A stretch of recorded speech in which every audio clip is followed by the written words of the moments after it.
Good afternoon, Trinidad and Tobago. I'm Rishi Harinana, and this is the C News Live Report at noon. Topping the news at this time, parents of students at the Princestown Presbyterian Primary Schools number 1 and 2 were forced to pick up their kids early today as teachers opted to boycott classes. According to President of the Trinidad and Tobago Unified Teachers Association, the teachers are frustrated over the fact that for 21 months, students from both schools have been attending classes at the number 2 school on a shift basis, as the structure of the number 1 school is not safe to hold classes. The teachers see the inaction by the powers that be in terms of advancing efforts for a new school, because the school building at Presbyterian Presbyterian number 1 has been condemned since May of 2015, and no plans have yet been made to rebuild the school, because the school cannot be repaired. It has to be destroyed and rebuilt. He said the Presbyterian Board is the body to blame for this ongoing situation. Now, the problem is that the Presbyterian Primary School Board of Education has been very tardy in terms of communicating with the Ministry of Education their willingness to allow the ministry to demolish the school and to build a new school. The ministry is proposing that prefab buildings be constructed on the site so that the Princestown Presbyterian number 1 school can return to its original location and they can resume normal classes. Mr. Durai said teachers will return to classes tomorrow, but they will be meeting with the Parent Teachers Association soon to discuss a way forward. To some other news now, the Police Complaints Authority has launched investigations into shooting incidents involving police officers. In a statement, the PCA said it is aware of articles and reports in the media of incidents involving fatal and non-fatal police-related shootings that took place on Saturday 18th and Sunday 19th February 2017 in the areas of Laventille, St. Martin and La Romaine, respectively. The PCA said it has initiated independent investigations into these allegations and in this regard is requesting that any witnesses to the incidents come into the PCA located at level 24 Tower D International Waterfront Center to make a formal complaint or statement to facilitate the further investigation of the alleged incidents.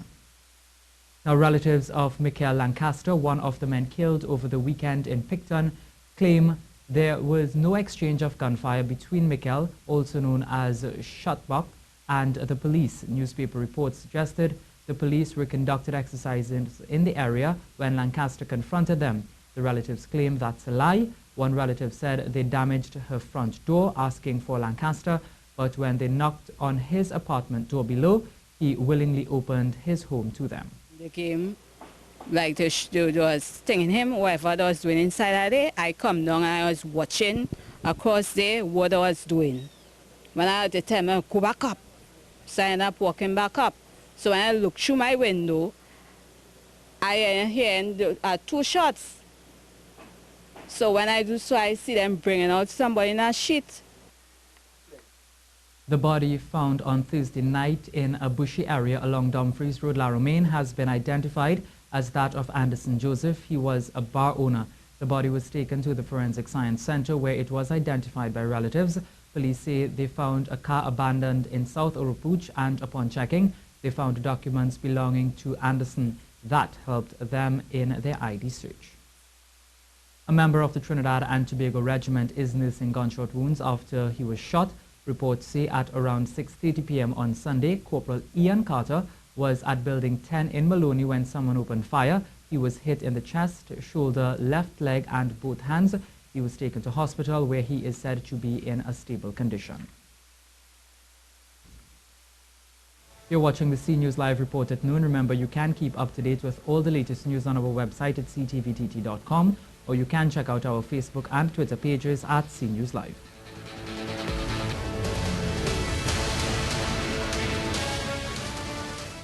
"12-year-old Jonathan Joseph, who was reported missing on Friday, 17 February, has returned home to his family. This was confirmed by the police, who said he was at the home of an aunt at East Dry River in Port of Spain. Financial investment specialist Subhas Ramkilawan says the back-and-forth debate between the government and opposition on the FATCA bill is simply them trying to get as much airplay out of it as possible and to see how it can benefit them. However, he expects the bill to be passed. I cannot believe that it would be in the best interest of the country to not pass the bill.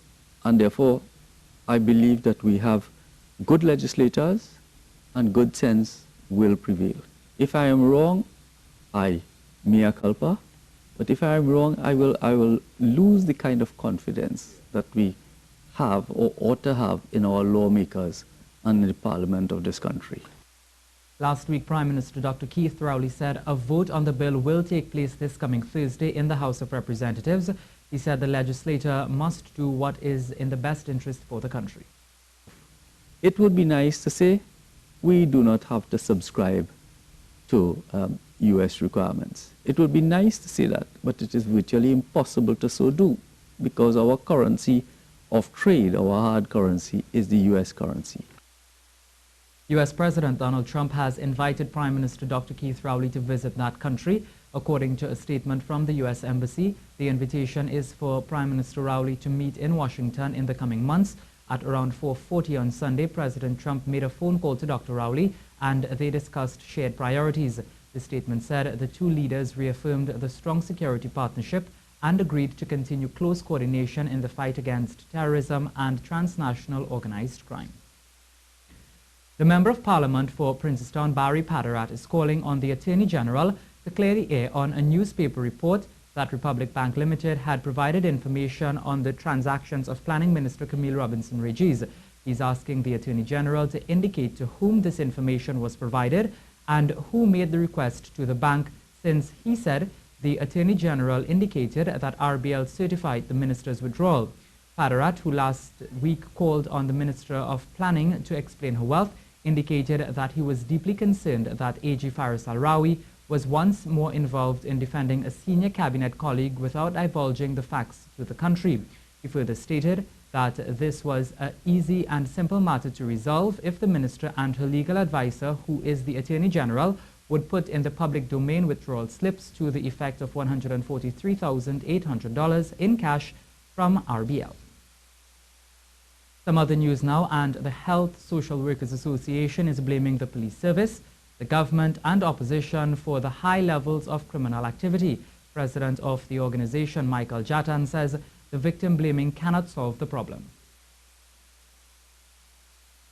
Victim blaming, people normally resort to that when they feel a certain sense of helplessness, and it's a way of perhaps not really looking at the situation in a critical and finding the solutions that need to be found. So, I mean, it's easy enough to say, well, the person looked for what happened to them, but how do we stop that from happening to someone in the first place? And as difficult as the solutions may be, we have to really sit together and really try to find what those solutions are. I mean, at the end of the day, the state does have a responsibility. He says the government has failed to control the crime situation. But the state has the major responsibility simply because it's the state. They employ the police and they're supposed to ensure that the police have what they need to have in order to detect and arrest persons. So if that is not happening, if detection and the arrest of perpetrators are not happening, then it is the responsibility of the state, as well as, of course, the responsibility of the police, but primarily the responsibility of the state. And the state is not just the government. What we are saying is also the opposition, because both have to work together. In a statement, Heswat said the continued failure to detect and arrest persons responsible for criminal acts is contributing to the unsafe conditions.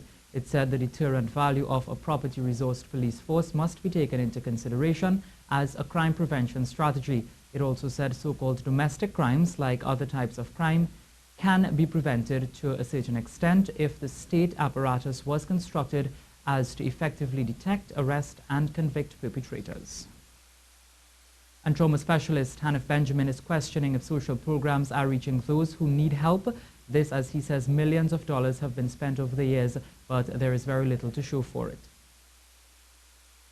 Because I could tell you, it's very tied to the Ministry of Social Development to some degree, because over the last many years, billions have been spent in that ministry. However, good programs, good policies, but is it reaching the people who it needs to get to? And that's the challenge we are facing. We have people operating in silos, good stuff, but in silos there are no connectivity between programs. So we have overspending, double dipping, triple dipping, quadruple dipping into the system when we could streamline.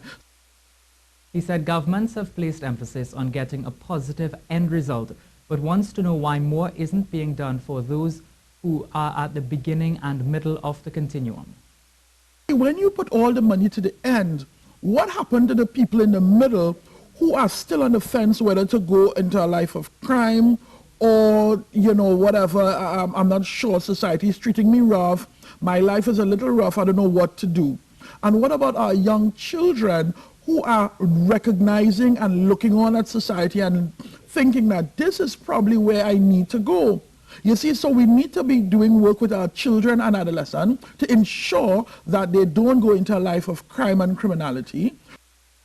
Well, now for a look at the weather forecast, predominantly sunny over most areas with a 60% chance of a few mid-afternoon showers in a few areas. The night will be clear and cool. The Junior National Steel Band Panorama Finals went down at the Queen's Park Savannah on Sunday, and as every other year, the event was a reminder that the future of this country's culture is in good hands. Janine Brown reports. The St. Margaret's Boys School Steel Orchestra was the runner-up in 2016, and from their performance of five-star Achilles' Different Me, the group showed they came back this year with their eyes set on the 2017 trophy.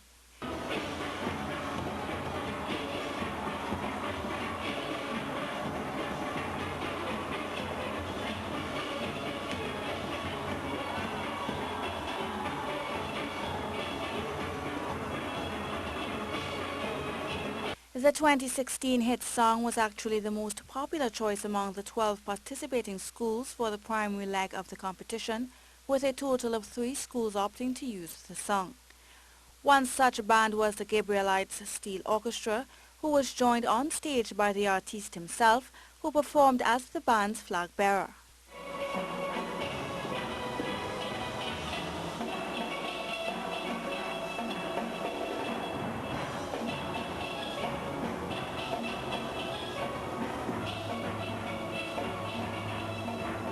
Ultimate Rejects Full Extreme, a strong contender for this year's Road March, was played by the Guayco Presbyterian Primary Steel Orchestra.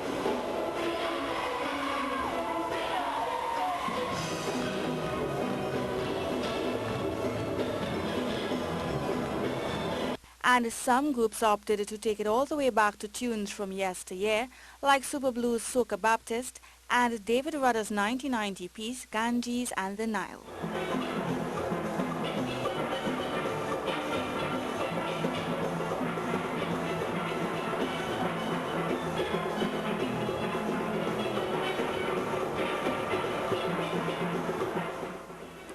This honoring of the past by the present is an ideal indicator that the future of Pan is in good hands. Janine Brown, C News. Over 40 Calypsonians competed in Saturday's Calypso Fiesta at Skinner Park in San Fernando, hoping to qualify for the Dimanche Gras finals lineup. The Calypsonians ranged from teenagers to the usual faces that have been around for decades.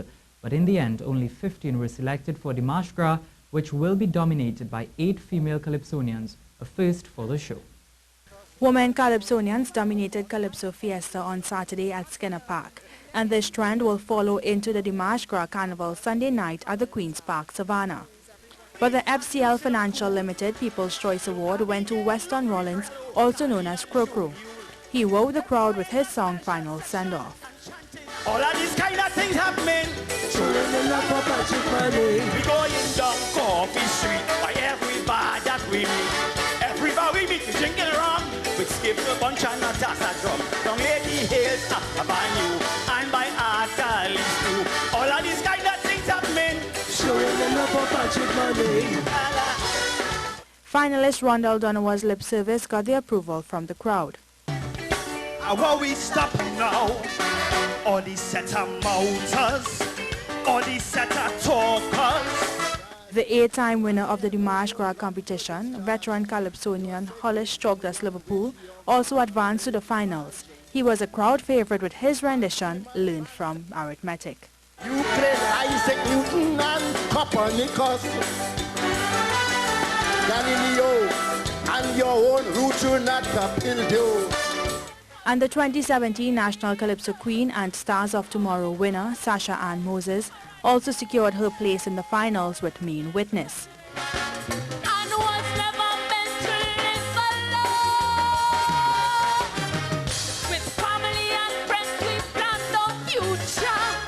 Despite the toilet paper and booze, reigning extempo monarch Winston Gypsy Peters also made it to the finals with his song Angry Land. And then they're taking a dangerous stone as we prepare for an angry world.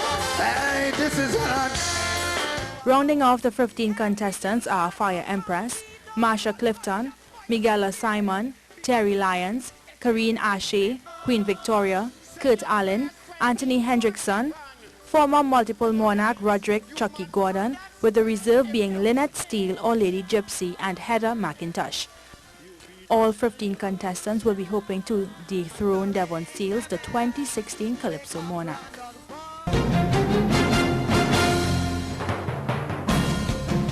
The little magician Russell Latapy, former teammate of newly appointed national senior men's football coach Dennis Lawrence, is confident his friend and fellow national coach is the right man for the job. Speaking to C News, Latapy is hopeful the local football fraternity gives the necessary support that Lawrence needs to turn around the recent fortunes of TNT football. The football fraternity giving Dennis the support that is needed and that is necessary for him to achieve that success.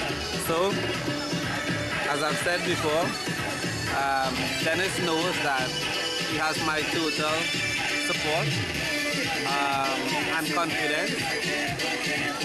We know that he has a very difficult job to do, but we're here to support him. Latapy said it is important that as the under-17 coach, he worked closely with Lawrence and the TG Pro League coaches to ensure the youngsters he's in charge of have upward progression in the various national teams and clubs. Getting everybody to read off of the same page. I am happy at this present time that we have a lot of local coaches working together. Now, we've had our challenges in the past, and we would continue to have challenges. But in my opinion, I think the future looks bright for us, and we're moving in the right direction. Well, that's it for sport. Well, that's the C News report at noon. Remember, for up-to-date and breaking news throughout the day, you can visit the C News website at ctvtt.com.